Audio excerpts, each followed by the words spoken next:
Yeah, and we usually just talk for a couple of minutes, but we'll probably get right into it. And you'll hear me start when I say welcome to Startup Talk. I'm Okay. just making sure that all our socials there, everything's streaming okay. Um, where are you located now? Montreal.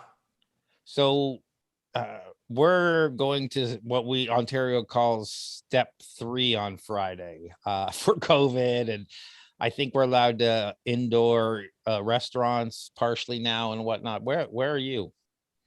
Where am I in Montreal? No, in the COVID lockdown opening up. Where's Oh, Montreal?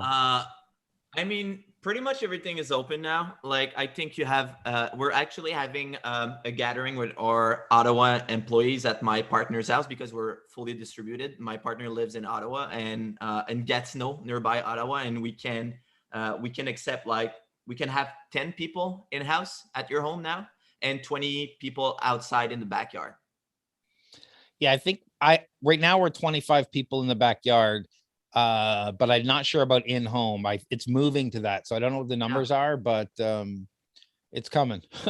yeah, hopefully.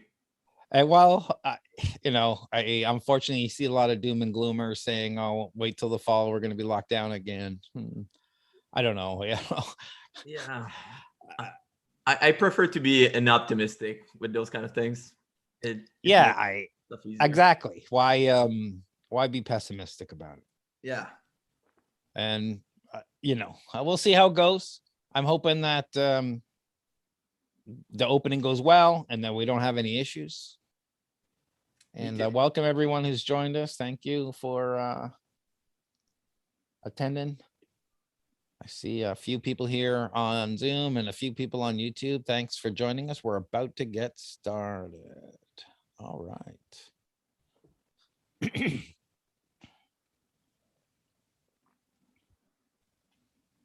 Welcome back to Startup Talk. Let me start that again. Welcome back to Startup Talk. I'm your host, the Startup Coach, and founder of one of the largest startup communities in Canada, Toronto Starts. And with me today is the CEO and co-founder of Oxio, Marc Campagna. How you doing, Marc? Pretty good. How are you?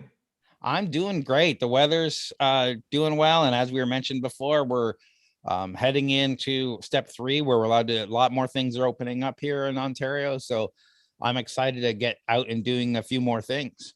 Yeah, me too. So let's get right into it. Tell us about Oxio. Yeah. Oxio, we're building the connectivity platform for the internet. And what does it mean in plain human language is that we're focusing on the software layer to simplify how people access all of their internet services.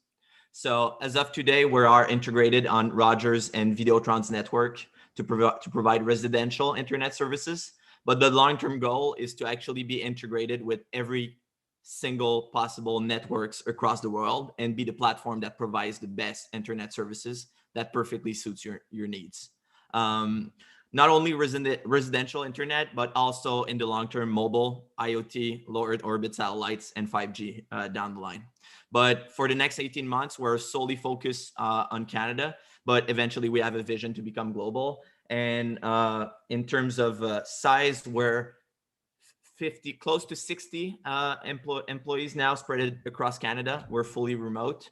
And we now have 21. We connected our first subscriber in November 2019, and we now have 21,000 subscribers across Quebec and Ontario. Wow, that's 21,000, and that's how many months now? 7? 8? No, it's November 2019, so it's like 20 months ish. Oh yeah, sorry. I 20 feel like I months-ish. lost a year because of COVID there. Yeah, yeah. But yeah, we actually expected the first year to connect 5,000 subscribers in the Quebec province, and we ended up connecting 10,000. So we were pretty happy about that. Yeah, and I'm going to talk a little bit about growth and your competition in a bit, because it seems like a crowded marketplace and not something that the average startup would think about jumping into. Yeah. But first, I like to start talking about who the entrepreneur was growing up, to give a little background for people. So what were you like growing up? Were you a handful for your parents? Were you studious, into music, sport, socializing? I was polar opposites in some ways. I was definitely an handful for my parents, and I have that kind of authority problem sometimes with just, I don't know why, but I'm born that way. But at the same time I wasn't doing really good at school, but I was a bookworm. Like during weekends I could read countless of books and be locked in my room. But I never told that to my friends in high school because I was kind of the class clown and the typical hockey jock growing up. So it wasn't cool to be reading lots of books during the weekend. So I was kind of hiding that to my friends. So that's apart from that, I had a pretty typical upbringing. It's funny how now reading books is actually pretty cool for most people. So, but before, yeah, Yeah, people now can't wait to drop in a conversation how many books are they reading per week and that kind of stuff. Yeah, that's for sure. um, did you go to university or college?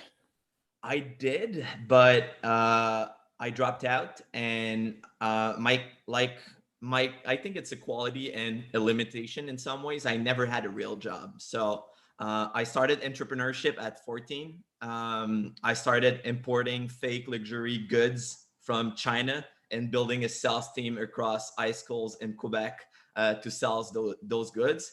And at that time, the only way to send money to China, at least the one that I knew of, was Western Union. And I wasn't 18. So my dad had to send money to China through Western Union every month. And like I was doing like $10,000 order per month. And at first, my father thought that I was actually selling drugs in high school.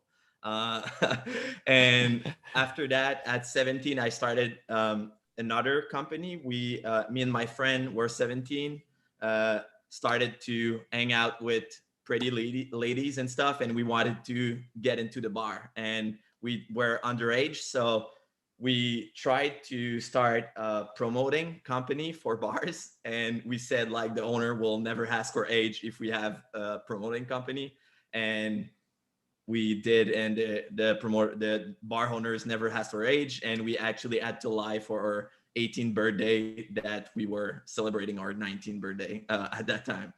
And after that, I guess it was to make my mom and my dad proud. I decided to go back to school, get into law school, and I lasted like 1 year and a half.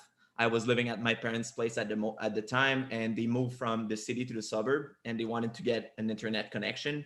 And the only thing available at that time was 3 megabytes per second at $75 a month, which was totally absurd for me. So it was actually why we started Oxio, which was called then Access Telecom, and it was a all totally different business model, but that's how Oxio was started in the first place, to solve that particular problem for me and my parents. So sounds like you always knew you wanted to be an entrepreneur. And sounds like we have a similar little upbringing. I used to run events at bars to put myself through university, even before I was of age. And yeah, you show up and say, what's your slowest night? All right, I'll fill it. You give me a food special. I'll take $5 at the door. I'll throw in Exactly. some prizes. And, I make $1,000 a night pretty easy. And Yeah, that was exactly our whole business model. We did exactly that, and we actually copy pasted that model across the Quebec province, and eventually we were doing 30 events per month, and that we had a good time, honestly. yeah, I had a good time, but it was just me. I was just concerned about putting money in my pocket and Yeah. and also, being paid to go out and have a good time was always nice. Yeah, because you see all your friends spending all their paychecks in your in your soiree and your nights that you're organizing, but you end up being richer, having more money at the end of the night, which was pretty funny. Absolutely. And if you play your cards right, there's always people happy to buy you drinks. So you're not spending money and you're making money every time they're buying you a drink. So it's all good. Definitely. Um, so I like to say that opportunity cost is infinite. Yeah. And why this company versus any other opportunity? Did you wake up morning and say, heck, let's build an internet service provider because there has to be something better? This is a highly regulated area with a huge amount of competition. And like I said earlier, it's not obvious for entrepreneurs saying, yeah, I want to go in and take over this. So why, you mentioned, having some rate issues, but why did you and your co-founders say, yeah, we should go after this? Yeah, it like my parents' thing actually got us started, but and like a lot of startups, you oftentimes starts trying to scratch your own hitch, right? But when I started, I didn't know what a megabit was before I started Access. So when I started going into it, and I was like drilling my co-founder Francis, who was working at Bell at the time, just to ask a lot of dumb questions and to understand the market. And when you start going down the rabbit hole in the telecom space, um, I think, for my own opinion, that it's one of the biggest moonshot that you can take as an entrepreneur in Canada to tackle that problem, the lobbying problem, the big three guys who are technically like owning everything. Like they're one of those companies and one of those small groups of people that just owns pretty much everything into modern Canadian society. And I think that oligopoly is never good for the consumer. And I think that it's one of the biggest moonshot that you can tackle. And we actually eventually, like, our business model is different from the incumbents, and we actually partner up with them, but we have the customer at the center of our business model, and that's what we want to change. It. We actually think that solving the problems that we see in the telecom space is one of the biggest moonshots that I could ever try to achieve or to aim for. Yeah, I agree. There is a lot of problems in this space, and the incumbents are very reluctant to change. And I say that from experience. I mentioned earlier when we were chatting that I used to be the program director for Bell Mobility Wireless Activation Center, but I was actually working for CGI. And one of the projects we worked on was, at the time, Cogeco was eating Bell's lunch when they were doing the virtual phone. $19.99 a month or $29.99 a month. I can't remember what it was. Unlimited phone calling. And so we had a solution for Bell, and we proposed it. And I was in the room when they said no. Like, once we did the solution approved, I said, we make too much money on our traditional lines to even think about offering something else. Yeah. So I was like, oh, okay. You have all these people going in droves away from you as a business, but your traditional business model, even though it's like disappearing, is still too profitable for you to offer up something else. So when you look at that, there's room for people like you to make those changes. Where do you see, what does your business model look like, and how is it different from your traditional competition like Bell, Cogeco, Shaw, Rogers? Yeah. I think that the best way to answer that question is to explain how we see the future of the telecom industry being transformed. And the best way to start is that when you think about Rogers, Bell, TELUS, the big three, you see that their core strength of what they actually do is actually to deploy infrastructure, whether it is coax or DSL or fiber optics or mobile or you name it. They're good at deploying infrastructure, but they're not good at handling customers, and they're not good at software that runs those networks. So that's where we come into play. And we think that the future and we already see it a lot in Europe and even in the US, that the industry is changing. But we think that the telecom incumbents down the line, the only question is when, they're going to be more like AWS for telecom than managing customer relationships. So they're going to license bandwidth into their networks for digital operators like us to serve a certain demographic, a certain part of the population. And they're going to make a lot of money doing this. And they already do, because we actually use their, we already use their networks, and they make a lot of money licensing us their network. So the way we see it is that networks is a commodity. I don't think that's the reason why people chose a certain networks. They just want it to work. Once it works, they don't have questions about if they're using DSL or coax or fiber optics or whatever. But the way to differentiate yourself is actually the software and how the customer interact with those networks. And that's where the software comes into play. And that's where Oxio differentiates ourselves. We're fully digital. We're the first fully digital independent internet service provider. And we use existing infrastructure. We never want to deploy existing telecom infrastructure. We want to use that infrastructure to provide the best internet services available in the market for our customers. And that's how we differentiate.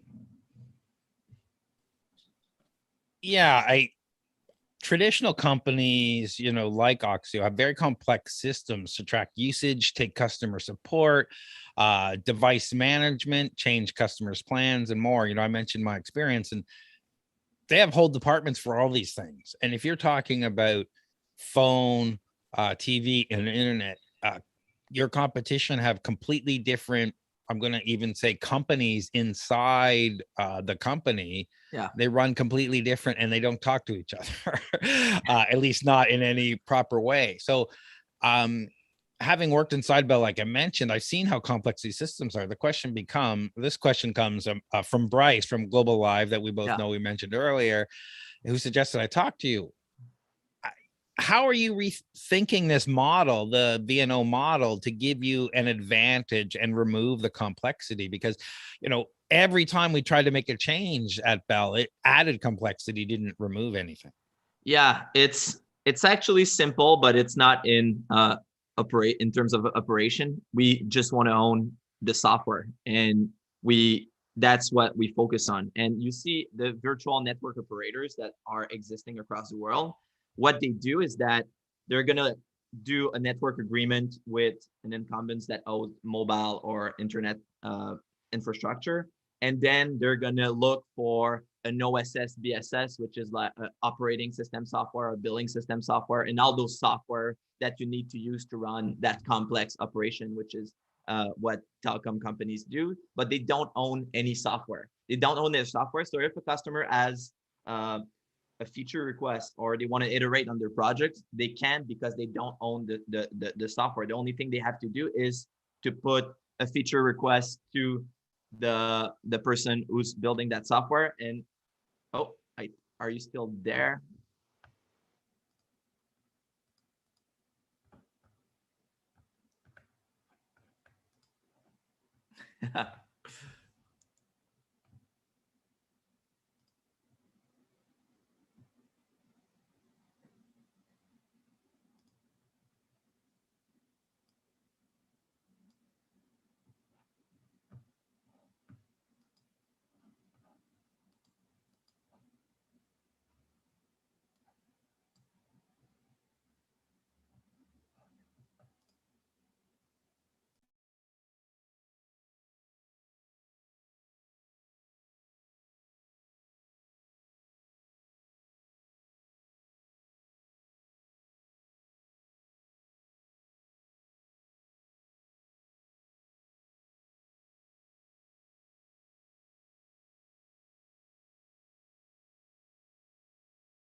Hey, I'm Craig. sorry.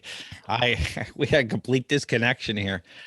Did you fully answer that question? I apologize. I waited just to see if you were coming back, but I just can add a bit on that answer and we can keep going. Perfect, because I'll edit this out in the podcast. So please, and thanks for sticking around. Go ahead. So yeah, and what I was saying is that MVNOs or traditional incumbents don't own the software component that runs their networks, and that we want to focus on that software components, and we're building an operating system in-house to operate and manage those networks and manage our customer base. And you were speaking, I know that Bryce mentioned about like call centers and operation and customer data management. There's a lot to it. And like one of the main problem in the current industry, which drives costs higher for customers, is that call centers are synchronous. So they have to have people that answer directly on the phone to solve customer problems. But the job of a customer service agent is actually asynchronous in some ways, because he has to go look for software on the device management side, on the customer information, to get a good sense of what the problem of the customer is. So if you send a message, and that's why we're focusing on all messaging platform available, Facebook Messenger, text, emails, blah, blah, you can first actually look at the problem before answering the customers, and you're going to be able to answer the customers in less time than you would if you owned a call center. And eventually down the line with AI, we're going to even going to be able to solve most of customer issues before they're even aware of through our software. So most of our we're going to have less customer service agents. Like we have 13 customer service agents right now for 21,000 subscribers, and our average mean time of response is 5 minutes. So we're delivering incredible customer experience, customer service, and we have less people, and those people are more focused on critical thinking problems that needs a human to solve it, instead of having to do manual labor and tasks that software could do easily. So you're investing in great mobile device management software that has some good AI and whatnot to take a look at what's happening on the device ahead of time? We're actually building in-house those kind of tools. But yeah, pretty much we're investing a lot in that. That's for sure. Now, I remember evaluating a bunch of these way back in my Bell days, and I'm sure they've come much farther along.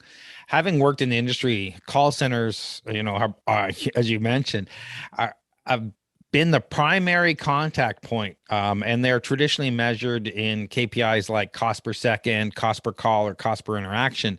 This feels like making the customer the enemy or a cost center. How can, with the mindset of how can I end this call faster rather than actually solve the customer inquiry, give them a better experience, maybe upsell them? Looking at support on your site, I see Facebook Messenger, email, text us, and service status, but not a phone number to call. Is that on purpose? Yeah, it is. Like I said, we're solely focused on text because we think text provides a better customer experience. And even like, it's funny because at first all our investors were saying like, oh, a 50-year-old and plus is never gonna want to use like your messaging customer service. They're gonna be bad that you don't have a single phone. And it happened. Some people get mad because we don't have a phone number, but the second they try our messaging customer service, they flip, they change, because it's so frictionless compared to having to call someone and wait 15 minutes to get an answer, that it totally changed. And to add on the KPIs that you were tracking at Bell, we track two main KPI, and the first one is average mean response time. Like I said before, ours is below 5 minutes. And the second one is number of conversations per subscriber. So if you have to call us, we believe that it's because we have problems or things that we have to iterate on with our software, because if our software was perfect, you wouldn't have to contact us or to reach out to us. So the less amount of subscribers who reach out to us, the better a job we are doing. But we're always really happy to talk to customers. But it's the two main KPIs that we're tracking, because and we don't see customers as a cost when they're reaching out. We're just here to help them solve their problems. It always felt uncomfortable when you think about it from that point of view. Now, you were part of the Winner Y Combinator program, if I understand correctly, and were recently part of the demo day, I believe, back in March. Yeah. We've seen demo days from the other side, but can you tell us from the inside, what is Y Combinator like, and the demo day experience for someone presenting? Yeah, and if everyone, I'll drop my email at the end of the call. If people are thinking about joining Y Combinator or something, they can just reach out to me, and I'll be more than happy to answer the tiny details and like the intricacies of doing YC. But the thing that I would like to say is that it's like 5 hours a week that you have to dedicate to YC during you're in the program, and every week you have like a presentation, a keynote from really cool entrepreneurs like Airbnb founders, Stripe founders. We had Dropbox as well, like all those big companies who just went through everything that you're going through right now and more, and a lot more. And it's just, I'm a firm believer that you learn through osmosis. So being exposed to those people and learning about their stories, it's really insightful. And the thing that I would add, which I think we're developing in Canada, but we're not there yet, is the positive sum game approach of the startup community. Like everyone wants to wholeheartedly help another founder. Like Y Combinator, it's all about that. And sometimes in Canada, because we have a different access to capital, maybe because we have less success in startup, it's not always that way. I'm always try to build that kind of positive sum game approach with the people I interact with. But that was really like, it was crazy to me. I actually went to California to do YC, even if you could have done the program remote, and I met all those beautiful people that were just here to help everyone, and that was really really really cool to be a part of.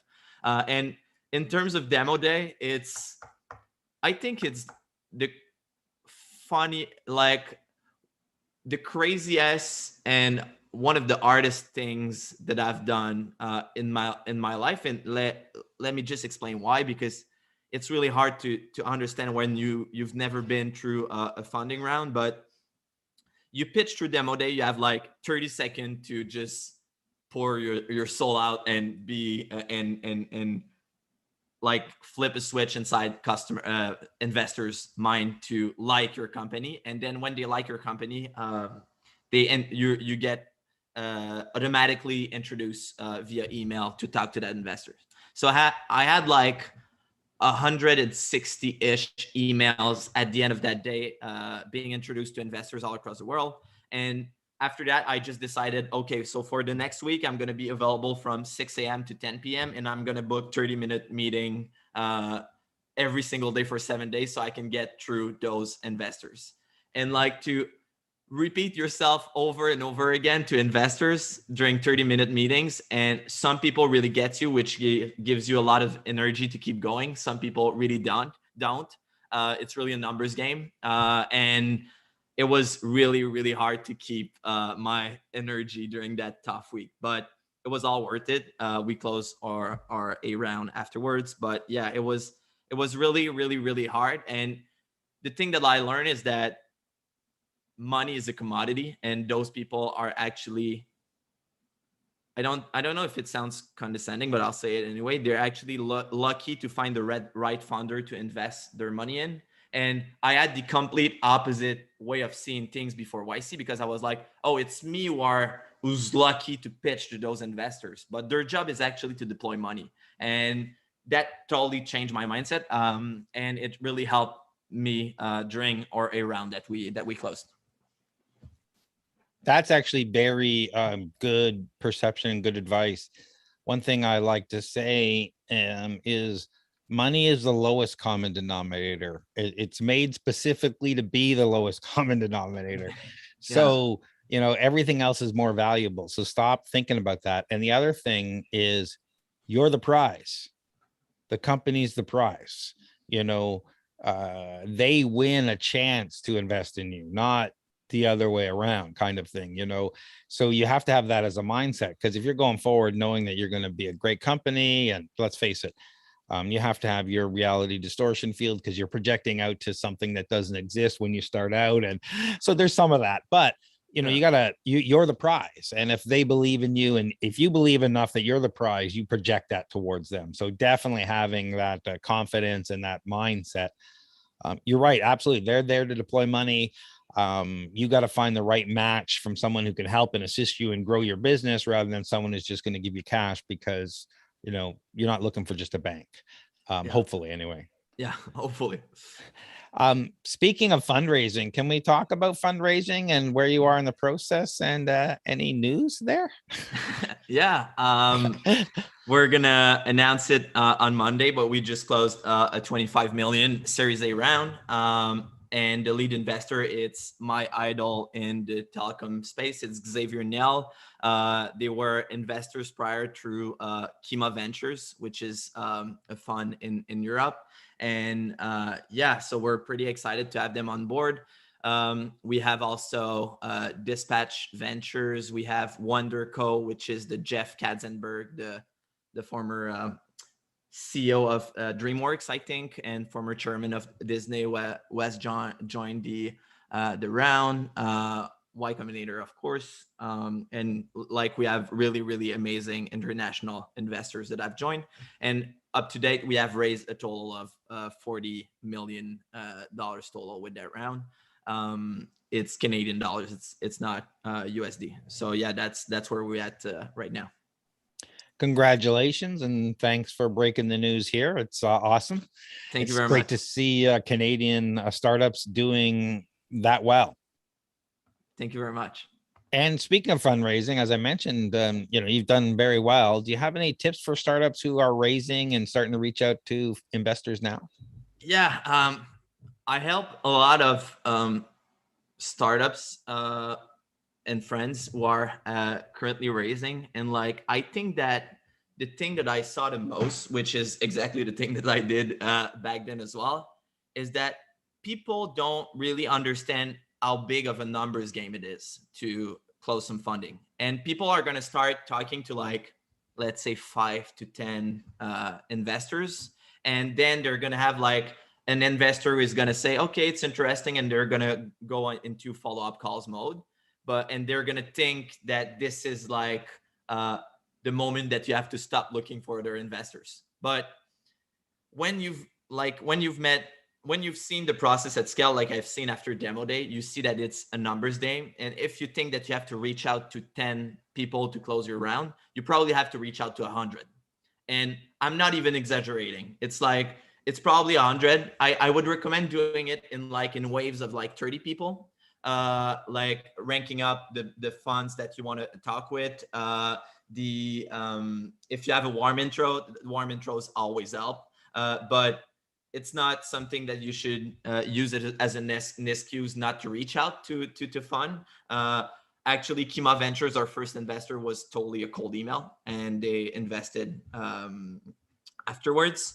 So yeah, it's a numbers game. It's as much of a numbers game as it is a mental game, because people, like, when people say no to you on a daily basis, and not only one no, but multiple no's, you start to guess about your vision. Is it my company? Is it my, like, what is the problem here? But there's no problem. It's just how it's done right now. And like the way investors see companies is not correlated with how good your company is. And you really have to understand that, because you're going to be discouraged, and you're going to have a hard time going through those no's if you believe that. So I don't know if that helps, but I would say, like, if you think you're closing around right now and you have reached out to 10 people, probably try to reach out to 100 and make it your full-time job until you close.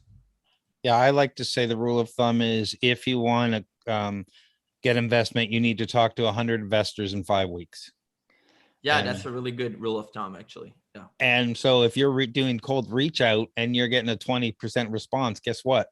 That means you've got to reach out to that many more people to get your 100. So it's just that rule of thumb. It is work, and people get discouraged after talking to 5 people. Yeah, they get a couple responses, and they think that's it. But they also don't necessarily realize at the first that, if you're trying to go for $1 million, odds are, you're going to have 10 or 20 investors involved in that. Yeah. Someone's going to give you 25K, someone's going to give you 10K, someone's going to give you 30K. And now all of a sudden someone's going to come along and say, okay, I'll give you 100K. And now, and people also tend to go about it the wrong way, going for that big money first. Rather than getting a few small checks and saying, okay, I'm going for this. I've raised 50K as part of this already. And now I got interest and other investors are helping you. Have any advice that area?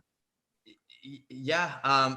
Actually, I would add to what you said, that you have to go for the small checks first, because big investors want to see traction in your round. Like, it's just how it works. And one of the tips that YC said when we were raising our A round, we weren't actually aiming for 25 million Canadian. We were aiming for 19 million USD, which is like 23, 24 million. But my partner said, just start with 12 million USD. And that's what we did. But when we were at 12 and we were like, oh, our round is full now, we could say, oh, so now we're maybe about thinking about oversubscribing. And now the FOMO, it's in full steam. And now investors are like, really want to invest and they want to move fast, and it really helps you. So if no matter what round you're raising, if you're doing a seed round or a pre-seed, or you're only raising 100K or whatever, just announce that you're raising 50K with in the back of your mind saying that you're going to raise 100K. And then it's gonna do the job. People want to see traction. Yeah, they really do. Almost everybody that gets funded early gets oversubscribed. So because exactly, you get the FOMO, everyone's, hey, I'll get in. All those other people are in.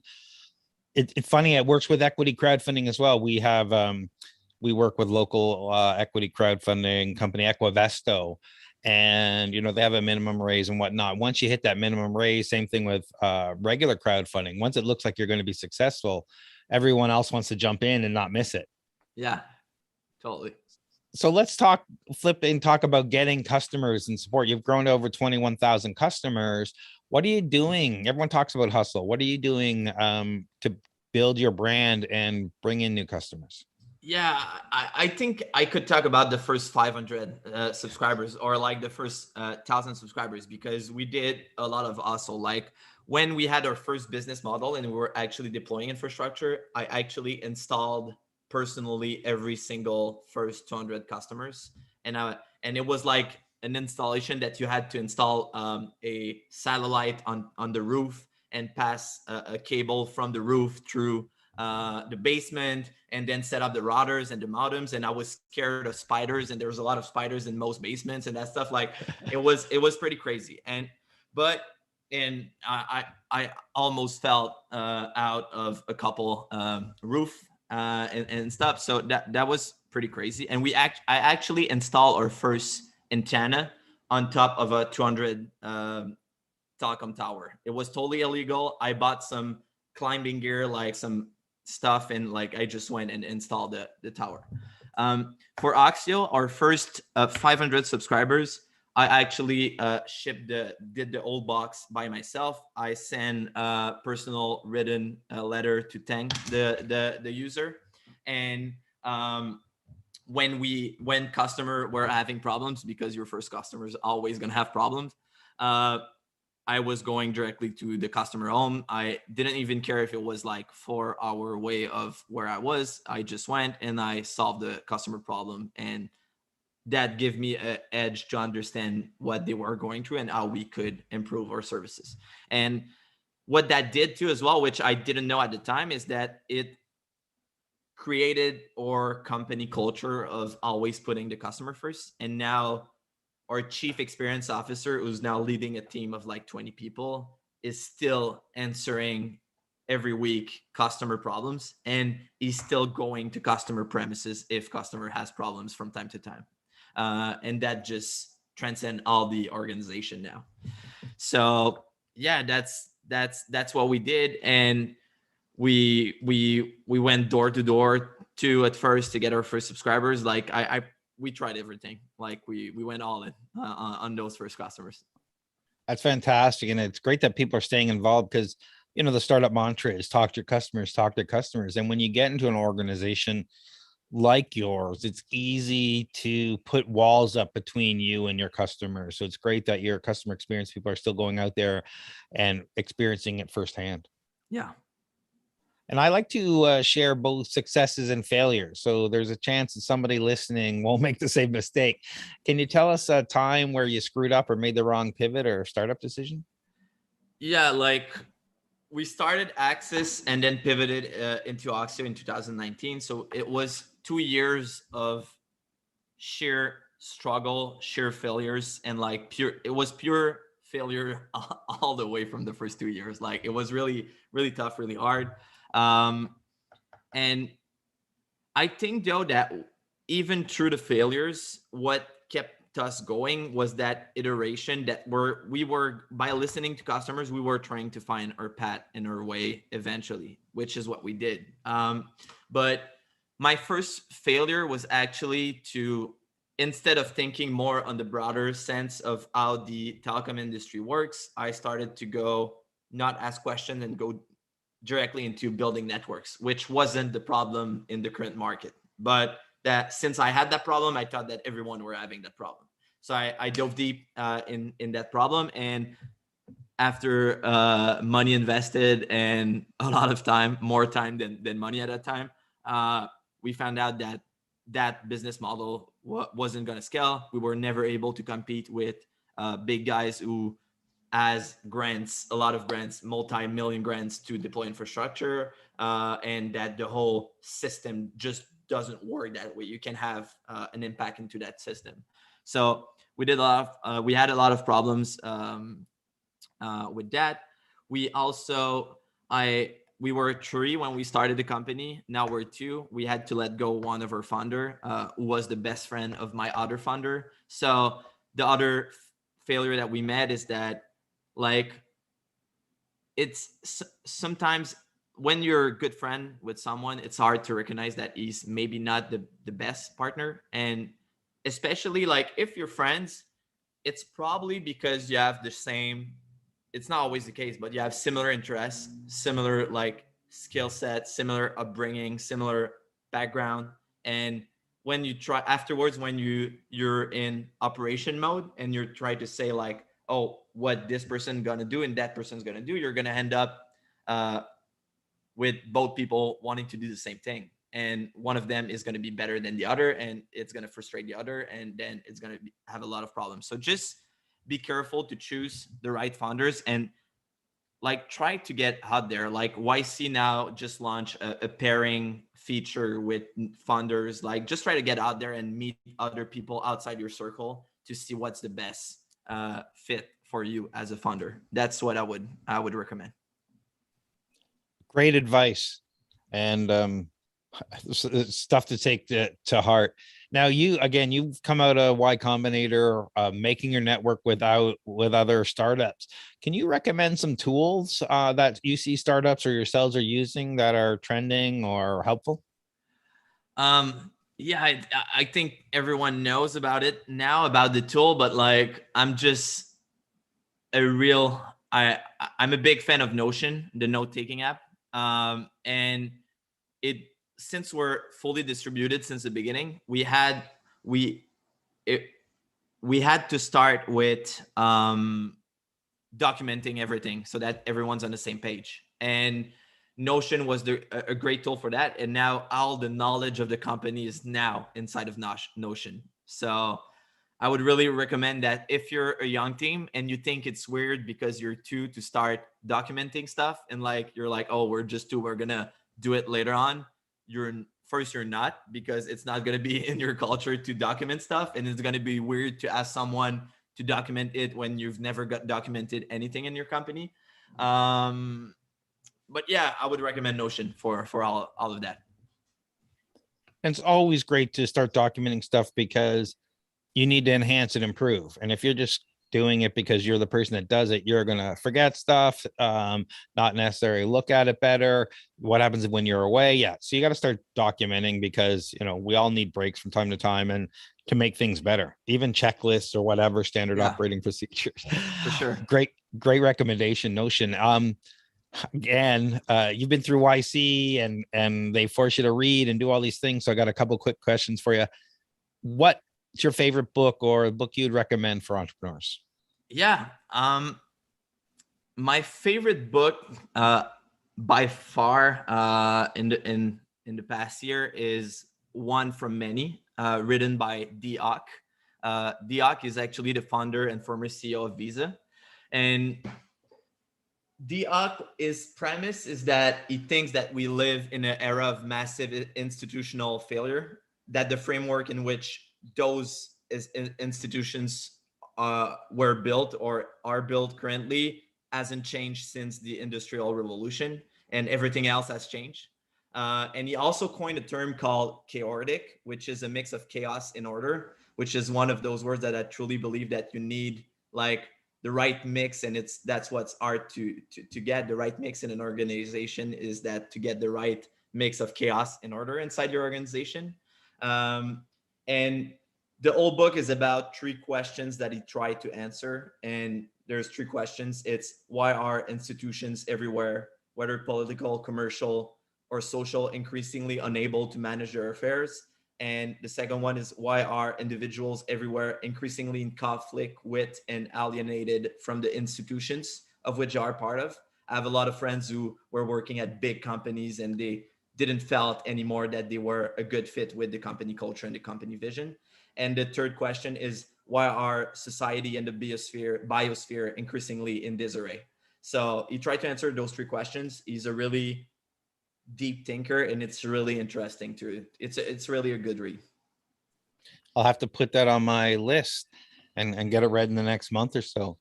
What Yeah. resources or communities do you recommend people go to? And again, we're um equal opportunity, recommend anybody, competition, we don't care. yeah. Like, I don't know if I have like a community, like the YC community really helps me, and there's a lot of documentation that even if you're not part yet of that community, you're going to be able to get, like the funder feature, the pairing funder, the funder, the feature that pairs funders. um but I'd say just try to find some friends that are going through the same problems that you're going through with your startups. Like, to have fellow founder friends, it's really important, because it's not everyone, even if your mother is the most well-intentioned and the only one who care about how you feel in the world, she's probably not going to grasp like your struggle and your problem that you're going through. So having friends and getting out of the way to make their friends. Like, I've cold emailed a lot of founders. I've sent Twitter DMs to a lot of people, LinkedIn even, and I made great relationship and great friendship along the way. So I would highly recommend that. And an example, I was speaking with um, Positive Sum VC yesterday, and it's the Patrick O'Shaughnessy, the guy who built the Invest Like the Best podcast and Colossus. And his partner is actually a guy that just Twitter DM'd him a year ago, and now they're working together and they've raised 100 million fund together. And they didn't know each other before. Like, it's really amazing. So I would recommend to, like, just go on Twitter, be active, and just try to DM people that you think are cool and share good insights.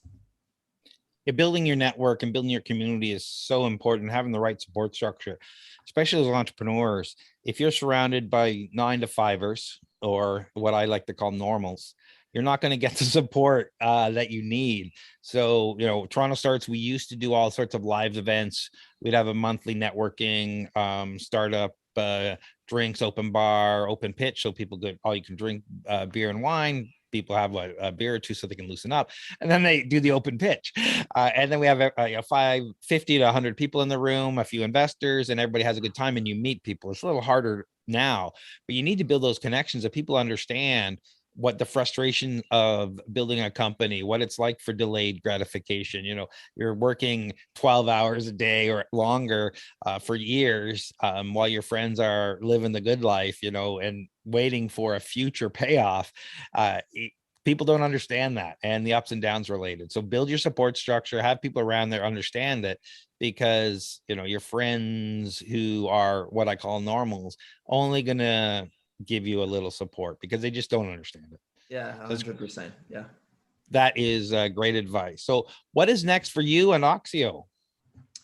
We're currently expanding in Alberta and British Columbia, and for the next 18 months, we're solely focused on Canada. We want to be available anywhere, and we are on coax cable on Rogers and Videotron network now, but we want to be on DSL, low Earth orbit satellites, and eventually 5G. So that's what we're really focusing on, and yeah, we are at a stage where the product is as well is the product that we offer to our beloved customers, but also the company that we're in, like what the product is, the company itself, like how does it feel to work at Oxio, who do we want people to join that infinite game with us, that we're building, like what's our vision for the next 10 years. And like we just broken down, we invert the problem saying that we want to be the biggest digital operator in the world 10 years from now, and we just started working there to be able to get there. And going there was to, or thinking about going there was to build the connectivity platform that we're doing and focusing on software. So yeah, that's what we are working on right now. So where can people go to find out more about Oxio? Your website, social media? Yeah, I would just recommend oxio.ca, and then you'll have all the links you need to find us. And I can just drop my personal email as well if people want to reach out. It's Marc with a C at oxio.ca. If people want to reach out and have a conversation, I'm always happy to help. And for those people who are listening and can't look at the screen, it's Oxio is OXIO. So OXIO.ca. Thank you very much for taking the time today, Marc. I know you're busy and you just closed that 25 million round, and you got a lot of stuff going on. And I know it's hard to find time in your schedule. And I really appreciate your time to let our community know what's going on with Oxio. Thank you very much, Craig. I truly appreciate it. It was really nice talking with you.